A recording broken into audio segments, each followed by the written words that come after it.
A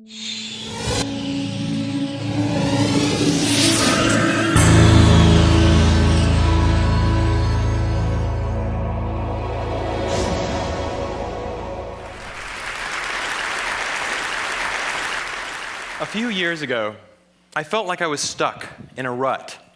So I decided to follow in the footsteps of the great American philosopher, Morgan Spurlock, and try something new for 30 days.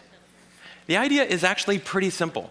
Think about something you've always wanted to add to your life and try it for the next 30 days. It turns out 30 days is just about the right amount of time to add a new habit or subtract a habit, like watching the news, from your life. There's a few things that I learned while doing these 30-day challenges.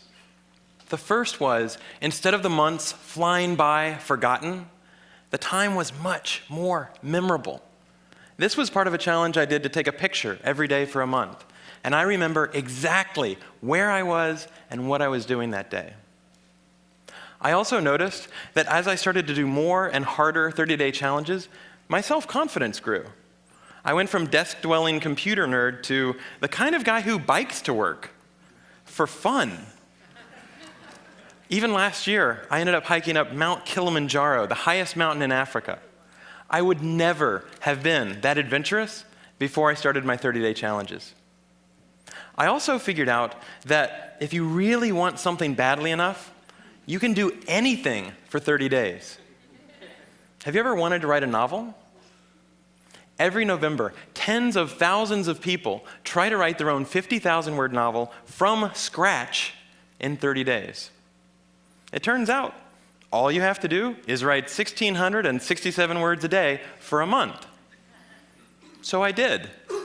By the way, the secret is not to go to sleep until you've written your words for the day. You might be sleep deprived, but you'll finish your novel. Now, is my book the next great American novel? No, I wrote it in a month. It's awful.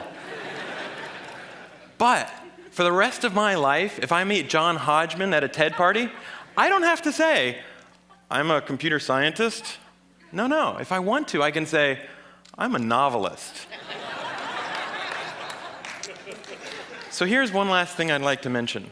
I learned that when I made small, sustainable changes, things I could keep doing, they were more likely to stick. There's nothing wrong with big, crazy challenges. In fact, they're a ton of fun, but they're less likely to stick. When I gave up sugar for 30 days, day 31 looked like this. So here's my question to you. What are you waiting for? I guarantee you the next 30 days are going to pass whether you like it or not. So why not think about something you have always wanted to try and give it a shot for the next 30 days? Thanks.